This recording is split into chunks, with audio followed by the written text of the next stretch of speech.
মুহতারাম হাজিরিন, এবং সর্বশেষ যেটা কারণ ছিল সেটা ছিল মক্কার মুশরিকেরা ইসলামের বিপক্ষে জনমত গড়ে তুলত যে এখন তো মুহাম্মদ সাল্লাল্লাহু আলাইহি ওয়াসাল্লাম নাই, সুতরাং চলেন আমরা আমাদের পূর্বের ধর্মে ফিরে যাই। আমরা সকলে বলি নাউযুবিল্লাহ। এই জাতীয় অসংখ্য কারণের জন্য মহাবিশ্বের মহান প্রভু আল্লাহ পাক রব্বুল আলামিন বিশ্ব নবীর মেরাজের সময় সারা বিশ্বের সময় থেকে আরম্ভ করে সারা দুনিয়ার সকল কার্যক্রমকে আল্লাহ পাক রব্বুল আলামিন একটা নির্ধারিত সময়ের জন্য বন্ধ রেখেছেন। সুবহানাল্লাহ। আমরা তখন রূহের জগতে ছিলাম, সেই রূহের জগতের যত গতি ছিল, যত কিছু ছিল, যত কার্যক্রম ছিল, মুহাম্মদ সাল্লাল্লাহু আলাইহি ওয়াসাল্লামের মেরাজের সময় আল্লাহ পাক রব্বুল আলামিন সেই কার্যক্রমগুলি পর্যন্ত বন্ধ রেখেছেন। সুবহানাল্লাহ।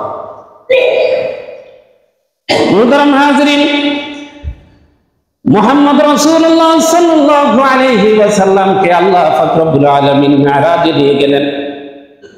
মেরাজে নিয়ে যাওয়ার পর আল্লাহ পাক রব্বুল আলামিন এমন এক জায়গার মধ্যে দিলেন, যে এমন এক জায়গার মধ্যে নিলেন, এমন এক অবস্থানের মধ্যে নিলেন, যে অবস্থানকে মুফাসসিরিনে কেরাম বলেছেন লা মাকান এবং লা জামান, অর্থাৎ যেখানে কোনো সময়ের হিসাব কিতাব নাই, জামানা বলতে সেখানে কিছু নাই। সাত আকাশ সাত জমিনের নিচে যেখানে রয়েছে আমরা যারা রয়েছে, প্রাণীকুল যারা রয়েছে, সেখানে দিন আছে, রাত আছে, কিন্তু এর উপরে যে জায়গাগুলি রয়েছে, যে স্থান এবং যে অবস্থানগুলি রয়েছে, সেখানে সময়ের কোনো হিসাব নাই, সেখানে রাত দিনও নাই। আমরা সকলে বলি সুবহানাল্লাহ। সেখানে চন্দ্র নাই, সূর্য নাই, সমুদ্র নাই, বাতাস নাই, আহ্নিক গতি নাই, বার্ষিক গতি নাই, এইসব কিছু নাই। সুবহানাল্লাহ বলেন। আল্লাহ পাক রব্বুল আলামিন ভালো জানেন সেখানে কি আছে। সুবহানাল্লাহ। সে স্থানের মধ্যে আল্লাহ পাক রব্বুল আলামিন আমার নবী আপনার নবীকে নিয়ে গেলেন। নিয়ে যাওয়ার পর আল্লাহ পাক রব্বুল আলামিন 5 ওয়াক্ত নামাজ সহ এবং সূরা বাকারার শেষ 3টি গুরুত্বপূর্ণ আয়াত সহ, আয়াতুল কুরসি সহ আল্লাহ পাক রব্বুল আলামিন অসংখ্য উপঢৌকন এবং হাদিয়া, বিশেষ করে সূরা ইসরায়ের মধ্যে যে 14 দফা মূলনীতি দিয়েছেন, সেই 14 দফা মূলনীতি সহ অসংখ্য উপহার এবং গিফট, প্রেজেন্টেশন এবং হাদিয়া আল্লাহ পাক রব্বুল আলামিন নবীর জন্য এবং আমাদের জন্য আল্লাহ পাক রব্বুল আলামিন দিয়েছেন। সুবহানাল্লাহ। বিগত জুমায় আমরা আল্লাহর দেওয়া সেই মূলনীতিগুলির মধ্যে আমরা 8 নম্বর মূলনীতি পর্যন্ত আমরা আলোচনা করেছি। আজকে আমরা 9 নম্বর মূলনীতি থেকে আলোচনা করব। আল্লাহ পাক রব্বুল আলামিন 9 নম্বর মূলনীতি বিশ্ববাসীর জন্য শান্তির সমাজে প্রতিষ্ঠা করার জন্য আল্লাহ পাক রব্বুল আলামিন যে মূলনীতিগুলি দিয়েছেন, সেই মূলনীতিগুলির 9 নম্বর মূলনীতি হলো ওয়ালা তাকরাবুজ জিনা ইন্নাহু কানা ফাহিশাতাও ওয়া সাআ সাবিলা। আল্লাহ পাক রব্বুল আলামিন বলেন, তোমরা জানার নিকটবর্তী হও না, নিশ্চয়ই তা অত্যন্ত খারাপ কাজ এবং খুব নিকৃষ্ট কাজ। এরপর আল্লাহ পাক রব্বুল আলামিন 10 নম্বর মূলনীতি যেটা দিলেন সেটা হলো ওয়ালা তাকতুলুন নাফসাল্লাতী হারামাল্লাহু ইল্লা বিল হক ওয়া মান কুতিলা মাজলুমান ফাকাদ জাআলনা লিওয়ালিয়িহি সুলতানান ফালা ইয়াসরিফ ফিল কতল ইন্নাহু কানা মানসুরা।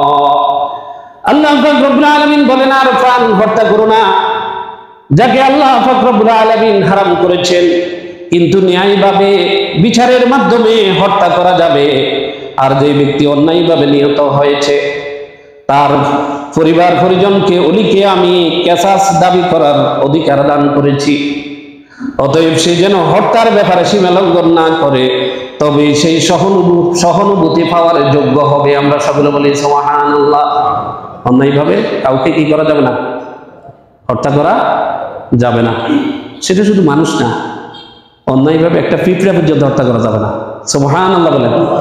একটা গাছের পাতা ছিঁড়া যাবে না অন্যায়ভাবে। একটা ছোট ছেলে, বয়স্ক নাবালক ছেলে একটা গাছের পাতা ছিঁড়তেছে, পিছনে নবী করিম সাল্লাল্লাহু আলাইহি ওয়াসাল্লাম তার পিছনে এসে দাঁড়ালেন। দেখতেছেন যে সেই বাচ্চাটা একটা গাছের পাতা ছিঁড়ছে বিনা প্রয়োজনে। কিসে? নবী করিম সাল্লাল্লাহু আলাইহি ওয়াসাল্লাম তার পিছন থেকে এসে তার মাথার চুলগুলি ধরে হালকা ভাবে মৃদুভাবে একটু টান দিলেন। টান দেওয়ার পর ওই বালক শব্দ করে যখন আওয়াজ পিছনের দিকে তাকিয়ে দেখে মহানবী হযরত মুহাম্মদ মুস্তাফা সাল্লাল্লাহু আলাইহি ওয়াসাল্লাম, সুবহানাল্লাহ, সে আল্লাহ নবীকে চিনলেন, সর্বোচ্চ শ্রদ্ধা করলেন। নবী করিম সাল্লাল্লাহু আলাইহি ওয়াসাল্লাম সেই বালকটিকে বললেন, হে বালক, তোমার মাথায় যেরকম চুলগুলি টান দেওয়ার পর তুমি ব্যথা পেলে, এটাও তো আল্লাহর একটা সৃষ্টি।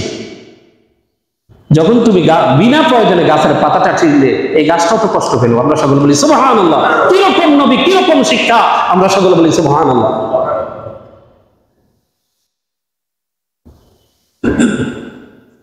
নবী করিম সাল্লাল্লাহু আলাইহি ওয়াসাল্লাম যখন বিজ্ঞান নিয়ে মানুষ চিন্তা করারও সুযোগ হয়নি, তখন নবী করিম সাল্লাল্লাহু আলাইহি ওয়াসাল্লাম এই হাদিস কি প্রমাণ করে না যে গাছেরও প্রাণ আছে?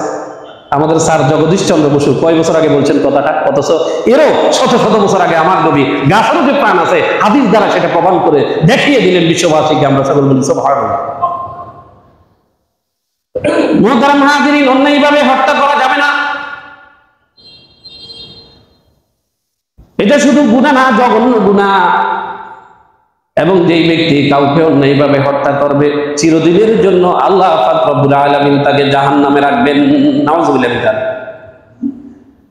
মুহতারাম হাজিরিন, এরপর 11 নম্বর মূলনীতি আল্লাহ পাক রব্বুল আলামিন যেটা দিলেন সেটা হলো ওয়ালা তাকরাবু মালাল ইয়াতীমি ইল্লা বিল্লাতী হিয়া আহসান হাত্তা ইয়াবলুগা আশুদ্দাহ।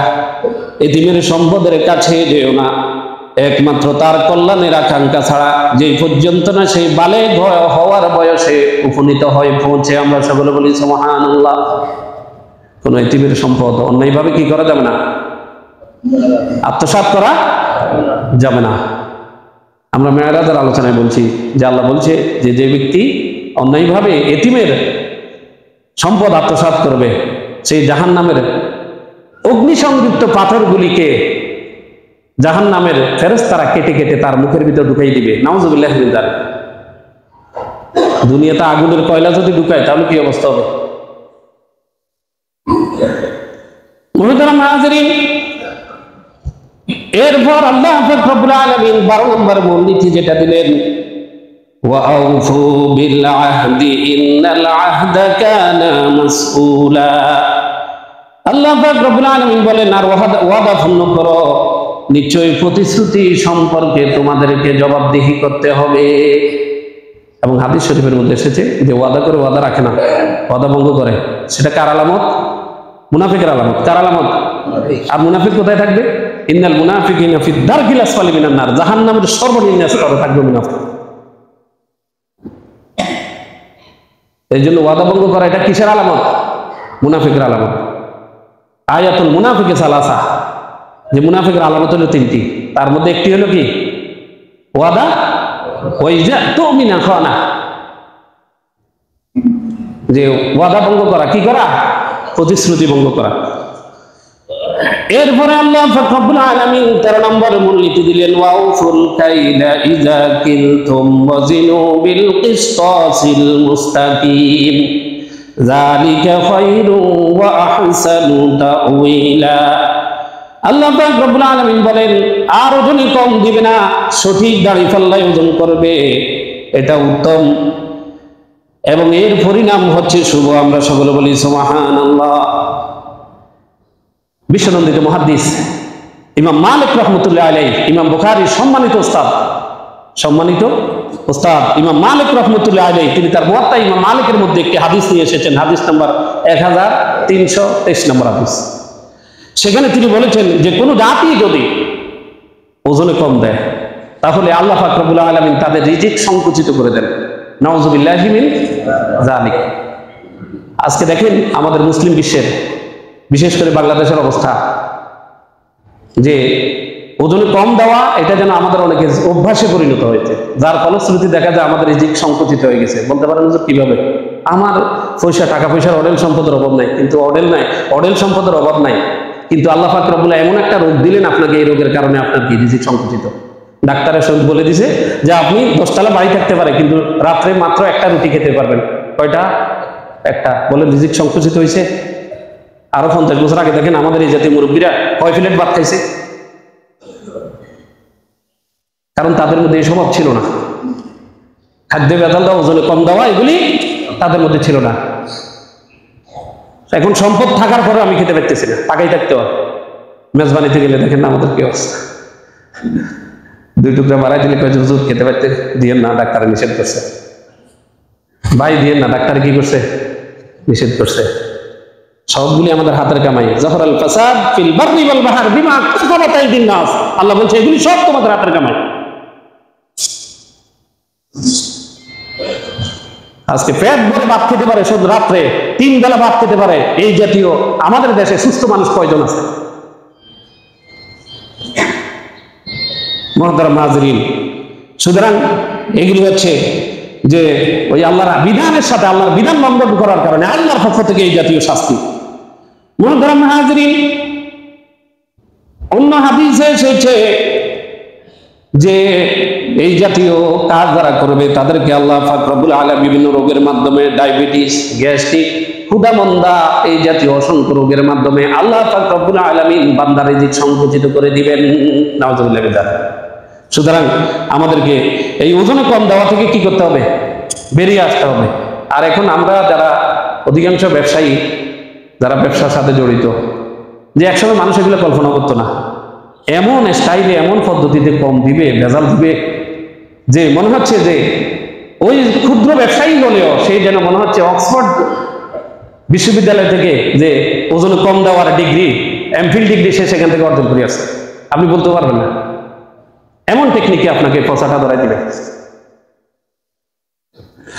অথচ ব্যবসা একটি পবিত্র জিনিস, এবং ইসলাম বলছে, ইসলাম স্বীকৃতি দিয়েছে যে ব্যক্তি সঠিকভাবে ব্যবসা করবে, মিনান নাবিয়্যিন ওয়াস সিদ্দীকিন ওয়াস শুহাদা ওয়াস সালিহিনদের সাথে তার হাসর নসর হবে, জান্নাতে থাকবে।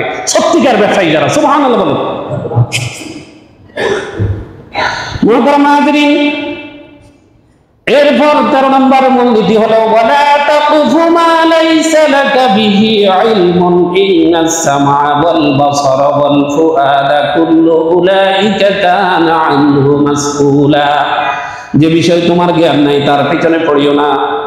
নিশ্চয়ই জেনে রাখো, চোখ, কান ও অন্তর এগুলি সম্পর্কে প্রত্যেক ব্যক্তিকে কিয়ামতের দিন জিজ্ঞাসা করা হবে। ধারণার উপরে নির্ভর করে একটা মানুষের উপর চড়াও হওয়া আছে না আমাদের দেশে, যে তুমি করছো, আমার মন বলে তুমি করছো। এই জাতীয় মন বলে যতক্ষণ পর্যন্ত শতভাগ নিশ্চিত না হবে ততক্ষণ পর্যন্ত এই জাতীয় কাজ করা যাবে না। এবং ধারণা ইসলাম সেটাকে হারাম করেছে। ইন্না বা'দাজ যান্নি ইসমুন, কোরআন বলছে। সুতরাং ধারণার উপর নির্ভর করে কোনো কিছু কি করা যাবে না, করা যাবে না। আমাদের দেশে অজ্ঞাতনামা এই হচ্ছে না, যে 500 জন এই জাতীয় ধারণার উপর কাল্পনিক কোনো কিছু করে, যদি কেউ কিছু করে মানে শতভাগ নিশ্চিত না হয়, আল্লাহর আদালতে তার অন্তর, তার চোখ, তার কান এগুলিকে আল্লাহর আদালতে কি করতে হবে? জবাবদিহি করতে হবে। সর্বশেষ, ওয়ালা তামশি ফিল আরদি মারহান ইন্নাকা লান তাফরিকাল আরদা ওয়া লান তাবলুগাল জিবালা তুলা। আর তুমি জমিনের উপর গর্ব করে চলো না, নিশ্চয়ই তুমি তো জমিনকে বিদীর্ণ করতে পারবে না, এবং উচ্চতায় তুমি কখনো পাহাড় সমান হতে পারবে না। অহংকার, একটু পদবী, আর একটু যদি সম্পদ থাকে, আর একটু যদি শিক্ষা থাকে, অনেককে দেখা যায় এগুলি আল্লাহ দেয় যে যেই যত বড় হবে সেই তত মর্যাদা হবে এবং তত নমনীয় হবে। এটাই কি শিক্ষা। সৃষ্টি কি শিক্ষা দেয়? একটা ধান গাছ আছে না, এটা যখন উপরের দিকে উঠে, যখন দেখবেন যে এটার ভিতরে চাউল এসে যায়, তখন দেখেন এটা আল্লাহর কুদরতি কদমের দিকে ছেড়ে দেয়, নমনীয় হয়ে যায়। আর যতক্ষণ পর্যন্ত ভিতরে কিছু না আসে ততক্ষণ পর্যন্ত কি থাকে?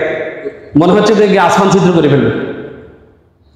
সুতরাং যাদের ক্ষমতা থাকবে, যাদের সম্পদ থাকবে, হ্যাঁ, যাদের শক্তি সামর্থ্য থাকবে, তারা তত নমনীয় হবে। আমরা সকলে বলি সুবহানাল্লাহ। যে শিক্ষা দিয়েছে আমাদেরকে হযরত আবু বকর, যে শিক্ষা দিয়েছেন হযরত উমর, যে শিক্ষা দিয়েছেন হযরত উসমান, যে শিক্ষা দিলেন হযরত আলী, আমরা সকলে বলি সুবহানাল্লাহ।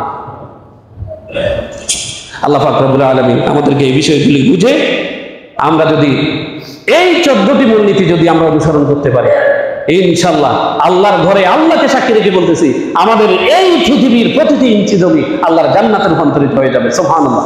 আল্লাহ আমাদেরকে তৌফিক দান করুক। আমরা সকলে বলি আমিন।